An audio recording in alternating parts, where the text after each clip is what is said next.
Osunda жағдай енді өмір көтеріп тұрып құлатады өмір,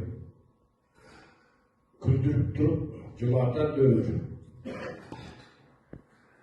еңкілдетіп езіп қайтадан жұбатады өмір дейді.